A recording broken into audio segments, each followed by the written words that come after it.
Баршаңызға қайырлы күн, достар.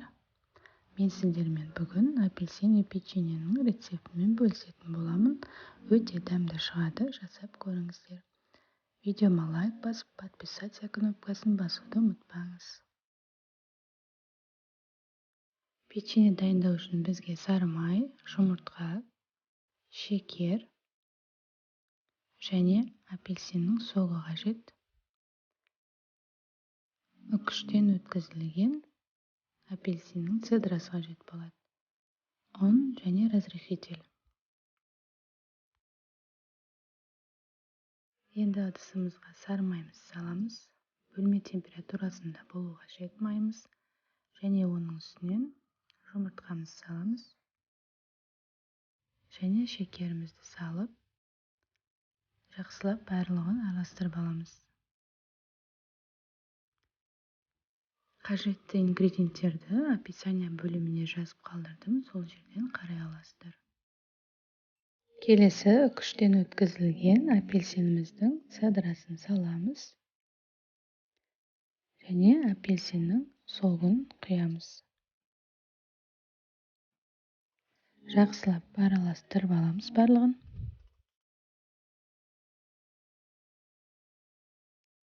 Разрыхителімізді саламыз.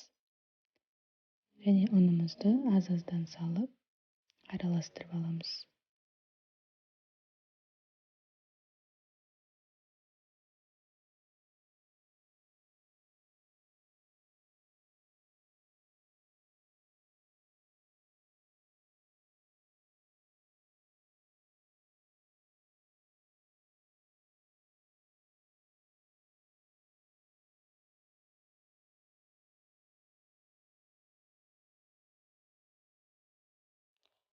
Ары қарай қолымыздың көмегімен қамырымызды жақсылап илейміз.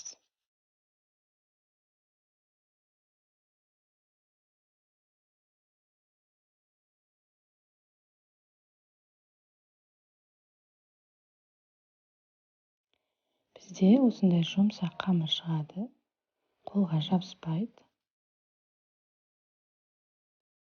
Енді біз қамырымызды оқтаудың көмегімен ұн сеуіп отырып жайып аламыз. Онда көп сеппейміз.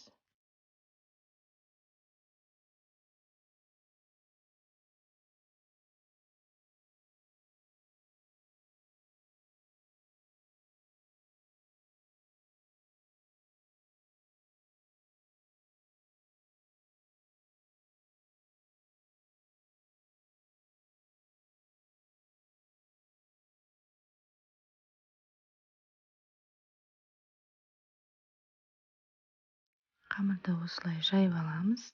Қамырымыз тым қатты немесе қатты жұқа болып кетпеу керек. Мен осындай бокалдың көмегімен дөңгелек етіп қамырды кесіп алдым.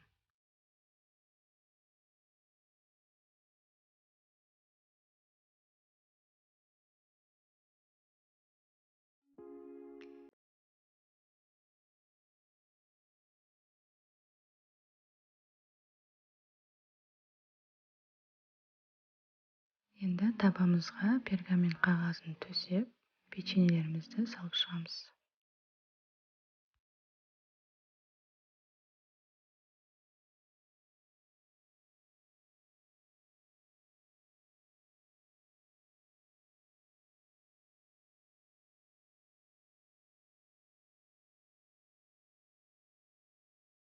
Бізге осындай апельсин қажет болады.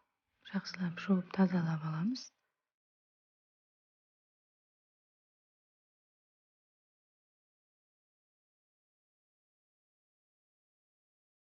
Апельсинімізді осылай жұқа етіп кесіп аламыз.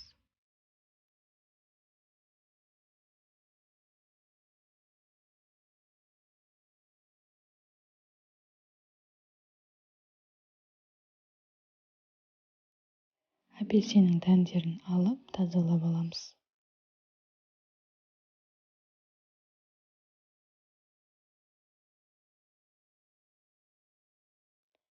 Одан соң апельсиндерімізді печеньеміздің үстіне қойып шығамыз.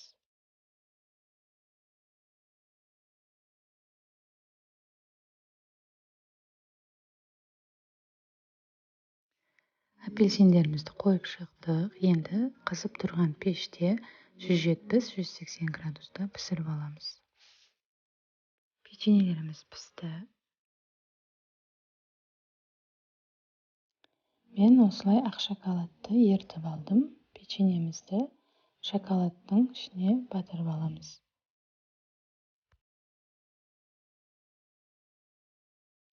Бұл өз қалауларыңызша бұлай печеньені шоколадқа батырмай жіберуге де болады.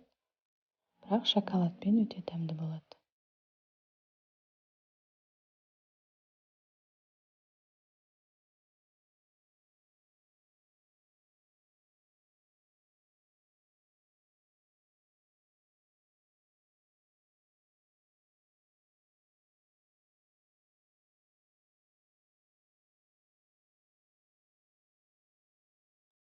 Енді жарты сағат, 1 сағатқа печеньемізді бөлме температурасына қойып қоямыз. Апельсиновый печеньеміз өте дәмді, жұмсақ болып шығады. Міндетті түрде жасап көріңіздер.